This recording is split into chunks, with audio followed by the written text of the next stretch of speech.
Hey guys, I want to make a video. We're going to be reviewing some older topics, and this goes back to chapter 1, relations, domain, range, and functions. So again, this is all review. This is stuff you guys should know. You should be able to check your notes, that kind of a thing. But just real quickly, what is a relation? It's just a relationship between sets of values. And in this case, we're going to be talking about the relationship between x and y in ordered pairs. So it can be represented in different ways. Here's a table. You have your x and y. That's the relation. It can be maps. So here we know that -3 goes with 2, just like we see right there. -1 goes with -5, just like we see right there. 1 and 6, 4 and 2, and 5 and 0. So you'll notice this is the exact same set of relations, but they're just viewed differently. One's a table, one's a map, and then we can also have it as a graph. And again, you'll see, there's our 4, 2 right there, there's our 5, 0, and our 1, 6, etc. So these are all the same bits of information, just presented differently.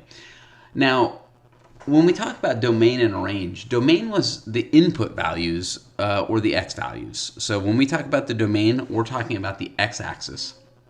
And when we talk about the range, we're talking about the y-axis and the output. So of this point right here, 5 would be the domain and 0 would be the range.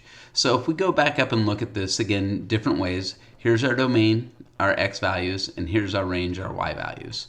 Here, again, our domain, here's our range.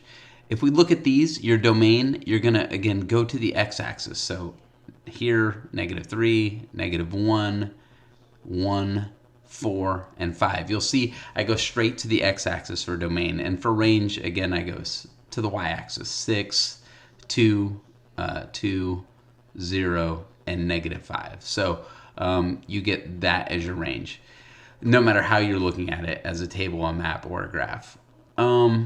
The next thing we have is functions. So function is a special type of a relation where every input has a unique output. And why is that important? Like, who cares if every input has a unique output? Well, so let's look at this data here. You'll notice that 7, if I give you an input of a 7, I have one output, it's 3. If I give you 6, I have one output, it's 1. However, when I go to 5, I have multiple outputs. If you imagine this is like a Coke machine, when you push the button for 7, you know you're going to get a 3. And if you push a button for 6, you know you're going to get a 1. But something funny happens when I press a 5. I either get a 2 or a 5. Well, if you can imagine how frustrating that would be at a Coke machine, where sometimes you get a Coke and sometimes you get a Diet Coke, you lose that predictability. So in this case, this is not a function. It's not predictable. You don't know what the output is going to be here when you give it a specific input of a 5. In order for it to be a function, it has to be predictable. There can only be one output, one unique output for every input. So let's go ahead and get a little practice on what we're talking about here. So we're going to be answering 3 major questions on this form. What's the domain? What's the range? And is it a function? Well, in this one, my domain, again, I'm looking at the x values, goes between -3 and 3. So I would say my domain is between -3 and 3. I would say my range, again, is between -3 and 3. But now I'm looking at the y-axis. And is it a function? No. I have multiple points. If I tell you the input is 1, you're going to give me an output there or an output there. So it's unpredictable. By the way, there is something that's known as the vertical line test. So the vertical line test essentially says this: if you run this vertical line across the data, I should have only one point on the shape. And you'll notice that there's 2 everywhere. I have one on top and one on bottom. So that fails the vertical line test, so it is not a function. If I go down here, what is my domain? Well, my domain, again, from left and right, it goes from -2 to 5. So my domain is between -2 and 5. I'll never be able to give something, I can never input something in this machine that's like a -6. It won't take that input. It won't take an input that's an 8. So it's -2 to +5, and the range or the output, you'll notice, and a lot of people want to start at the left. Remember, we're going up and down now, so start at the bottom and work your way to the top. The bottom is -8, and the top is 2. So the outputs you'll get here are between -8 and 2.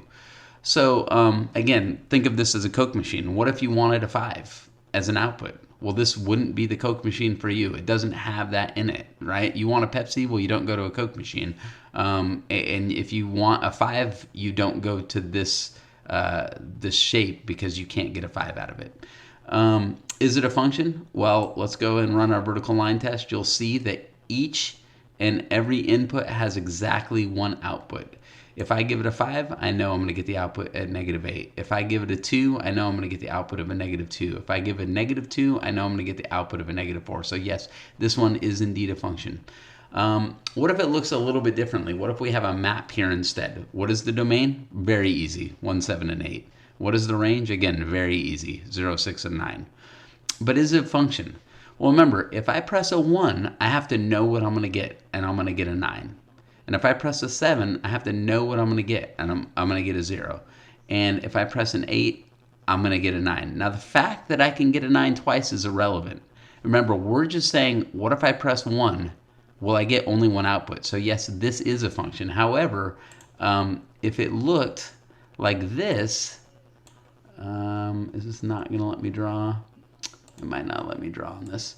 If it looked like this, it would not be a function, because now all of a sudden 8 could either be a 6 or a 9. So that, again, wouldn't be a function. I hope that makes sense and you guys recall that. And finally, what if it's in the form of a table? Well, again, the domain is very simple. It's 2, 3, and 4. The fact that 2 occurs twice is irrelevant. It's still 2, 3, and 4. The range is 20, 30, and 40. And again, the fact that 40 occurs twice is irrelevant. It's still the output is 20, 30, and 40. Now, is this a function? Well, if I press a 2, I'm either going to get a 20 or a 40. So when I press the 2 button, I don't know what I'm going to get. So this is not a function. I hope that makes sense. Obviously, feel free to reach out to us if you guys have questions, either me or Mrs. Baldwin, and I hope you guys are doing well.